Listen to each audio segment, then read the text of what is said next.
Hey everyone, welcome back to the channel. In my previous video, I ranked every class in Aion Riftshade 4.8 based on their overall performances across PvE and PvP. But a tier list can only tell you so much. So, I thought I'd start a new series where we take a much closer look at each class individually. We'll be talking about what makes each class unique, strengths, weaknesses, key skills, weapon and stigma choices, how it performs in PvE and PvP, and ultimately answer one simple question. Should you play this class? And what better class to start with than Gladiator? You've probably heard people say Gladiator is one of the strongest PvE classes in the game. Others will tell you it only truly shines once you get an extended weapon, while some swear it's one of the easiest classes to pick up. So, what's the truth? In this video, we'll break down exactly what Gladiator excels at, where it struggles, and most importantly, help you decide whether it's the right class for you. Let's get started. The Gladiator is one of the original warrior classes in Aion, specializing in heavy armor, devastating melee combat, and some of the strongest area of effect damage in the game. Unlike classes that focus purely on either dealing damage or tanking, the Gladiator sits somewhere in between. Thanks to its high survivability and access to plate armor, it can take a beating while still dishing out impressive damage, making it one of the most versatile melee classes in the game. Historically, Gladiators have always been known as Aion's weapon masters. They can wield almost every physical weapon in the game, with the exception of staffs, giving them a level of flexibility that very few classes can match. While most Gladiators primarily use polearms or greatswords, they also have access to swords, maces, daggers, as well as being able to wield a bow, allowing them to adapt their equipment depending on the situation. What truly defines the class, however, is its ability to dominate groups of enemies. No other class has access to as many powerful AoE abilities, making Gladiator one of the strongest choices for clearing PvE content, while also remaining a constant threat in large-scale PvP. It's a straightforward class to pick up, but one that rewards good positioning, proper weapon management, and knowing exactly when to commit to a fight. At its core, Gladiator is a frontline melee fighter that thrives in the middle of combat. Unlike burst-oriented classes that rely on short windows of damage, Gladiator excels at applying constant pressure through sustained damage and powerful area of effect attacks. Positioning is one of the most important aspects of the class. A good Gladiator knows when to engage, how to stay on target, and how to maximize the value of their AoE abilities, whether in PvE or PvP. In PvE, the class feels incredibly satisfying, thanks to its ability to aggro multiple enemies and clear groups quickly, making it one of the strongest farming and dungeon classes in the game. In PvP, the experience is slightly different. Gladiators rely on timing, positioning, crowd control, and knowing when to commit. While they may not have the mobility or utility of some other classes, they make up for it through durability, pressure, and the constant threat they represent on the battlefield. Overall, Gladiator is a class that is easy to understand, but it takes time to master. The basics are straightforward, but maximizing the class's potential requires experience, awareness, and good decision making. Let's take a look at 5 abilities that truly define the Gladiator's playstyle. We'll start with Slaughter, one of the Gladiator's core self-buffs. Once activated, it remains toggled on and increases your physical attack, PvP attack, and magical accuracy. It's a simple skill, but one you'll have active for almost every encounter, whether you're in PvE or PvP.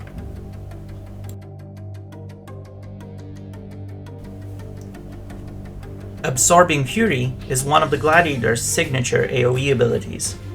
It strikes up to 3 nearby enemies on a short cooldown, while restoring 50% of the damage dealt as HP. This combination of damage and self-sustain makes it one of the strongest tools in your regular rotation, especially when fighting multiple enemies.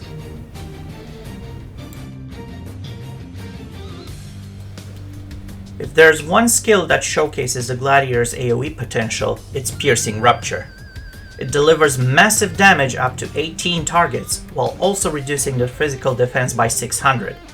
Whether you're clearing dungeon pulls or contributing damage in a large-scale PvP, this is one of the class's most impactful abilities.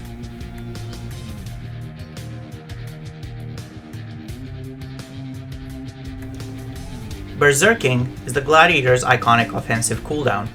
When activated, it grants an enormous 80% increase to physical attack, allowing you to unleash incredible burst damage. However, this power comes at a cost by reducing both your accuracy and physical defense while it's active.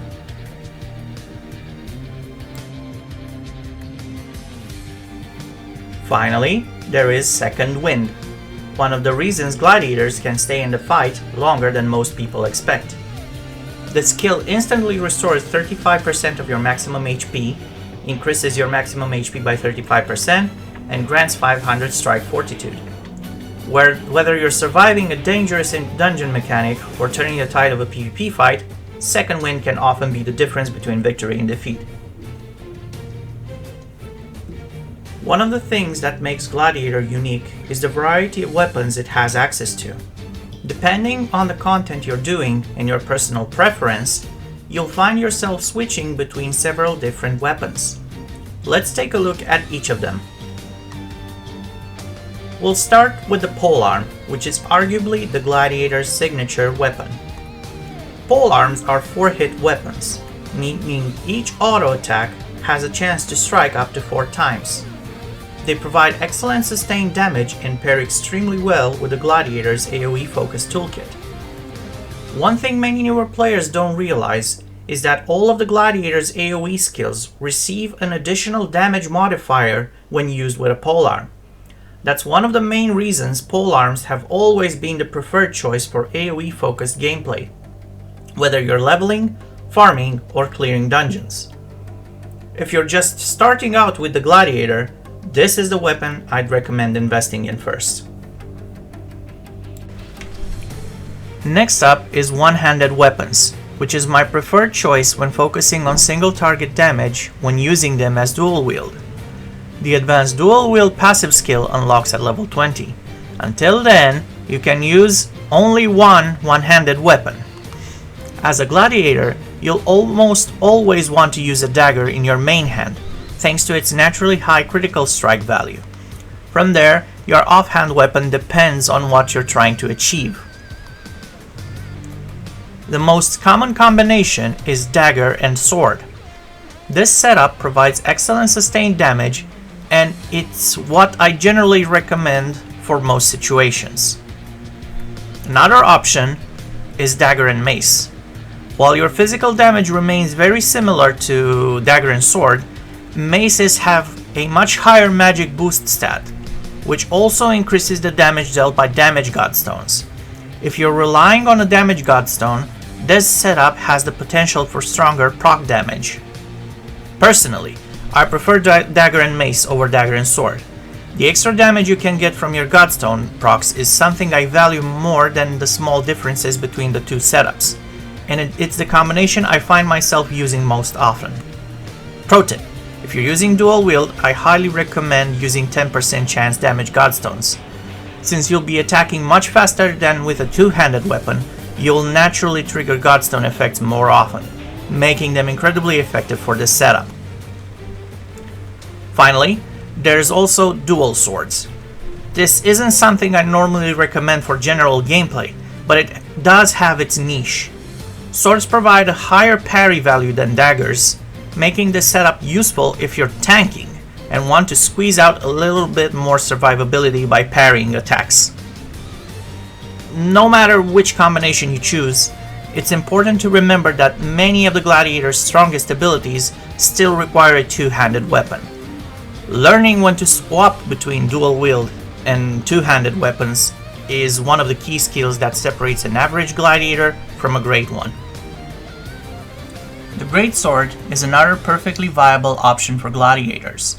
Compared to dual wield, It offers a higher weapon damage and stronger individual hits, making it a great choice if you enjoy a heavier, burst-oriented playstyle. One advantage that's often overlooked is its higher base accuracy compared to a polearm.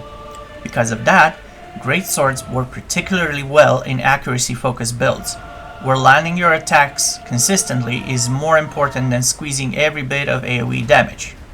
Not to mention getting past a block set. While I personally recommend dual wield for single target situations, the greatsword is still a very solid alternative and can be an excellent choice depending on your build and the content you're tackling. Finally, let's talk about the bow. No, you won't be using it as your primary weapon, but it's an incredibly useful tool to have in your inventory, especially for PvP.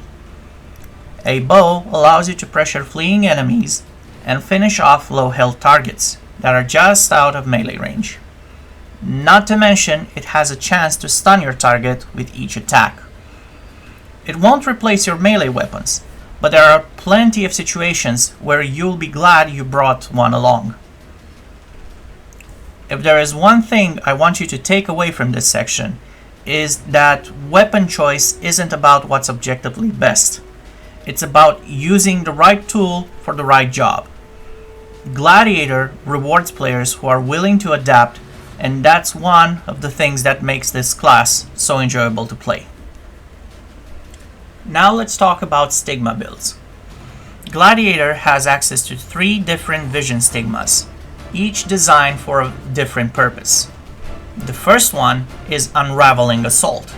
To unlock it, you'll need to equip a specific Greater Stigma combination. The skill deals physical damage to all nearby enemies and can be activated up to 3 times in succession, making it one of the Gladiator's strongest AoE abilities. This is the build I'd recommend if your focus is PvE, as it significantly improves your AoE potential and allows Gladiator to excel at farming, dungeon pulls, and any situation where you're fighting multiple enemies. The second Vision Stigma is Wind Lance, which also requires its own Greater Stigma combination to unlock. Unlike Unraveling Assault, this build focuses much more on single target damage. Wind Lance is a 2-stage charge attack with an impressive 25-meter range. The first charge deals physical damage, while the second one unleashes a much stronger attack that cannot miss and also has a chance to make the target stumble. It's a really good skill, don't get me wrong. However, the detriment of being a charge skill that stops your movement is something that tips the scale in favor of other skills. If you really want to use it, I'd recommend either dual wield for sustained pressure or a greatsword if you prefer heavier burst damage. Finally, we have Battle Banner. Unlike the other 2 Vision Stigmas, Battle Banner doesn't require you to complete a specific Greater Stigma combination. As long as you aren't using the combinations required for Unraveling Assault or Wind Lance, you can equip Battle Banner instead. Rather than dealing damage directly, Battle Banner summons a banner at the target location that creates an area of control around it. Enemies within its radius have their movement speed reduced and deal less damage in PvP, making it an incredibly useful tool for controlling space during group PvP. If your focus is large-scale PvP or coordinated group fights, Battle Banner is definitely a Vision Stigma worth considering. And with that, we've reached the end of the Gladiator overview. So, how would I rate the class? For PvE, I'll give it a 5 out of 5. Gladiator is one of the strongest and most reliable PvE classes in Aion. Its AoE damage, durability, and ability to switch between different weapon setups make it extremely useful in everything from leveling and farming to endgame content. For 1v1 PvP, I'll give it a 3 out of 5. Gladiator can definitely hold its own in a 1v1, but it isn't necessarily the strongest class for every matchup. Your performance will depend heavily on your gear, weapon choices, and knowing when to commit or disengage. Large-scale PvP, I'll give it a 4 out of 5. This is where Gladiator really gets to show off its strengths. You're durable enough to stay in the fight, you bring a ton of AoE pressure, and you have plenty of tools to punish groups of enemies. You're not necessarily going to have the same level of utility as other dedicated support classes, but you can have a huge impact on a fight. For versatility, I'll give it a 5 out of 5. This is probably one of the Gladiator's biggest strengths. You can play around AoE or single target damage, switch between polearms, dual wield and greatswords, use a bow when you need some range utility, and even step into a tanking role when necessary. And lastly, difficulty. I'll give it a 3 out of 5. I'd say Gladiator is relatively easy to pick up, but there's definitely more to the class once you start getting into weapon swapping, different builds, and adapting to the situation you're in. You don't need to be an expert to have fun with Gladiator, but there's plenty of room to improve. So, back to the original question. Should you play Gladiator? If you enjoy being in the middle of the fight, dealing a lot of AoE damage, having different weapons and builds available to you, and being able to adapt to whatever situation you're in, then absolutely go for it. Gladiator is a really well-rounded class, and personally, it's one of the classes I'd recommend to anyone who wants a little bit of everything without sacrificing its ability to deal serious damage. On the other hand, if you're looking for a class that specializes in ranged damage, huge single target burst, or something with a much simpler playstyle, there are probably better choices for you. But if you want to be a heavily armored weapon master who can jump into a pack of enemies and start tearing everything apart, well then, Gladiator might be exactly what you're looking for. And that's it for Gladiator. If you enjoyed the video, please consider leaving a like and subscribing to my channel. It really helps, and I'll be making more of these should you play videos covering the other classes in Aion Riftshade. And if you want to help me decide which class should I cover next, I'll leave a Google form in the description where you can vote. Thank you for watching, and I'll see you in the next one.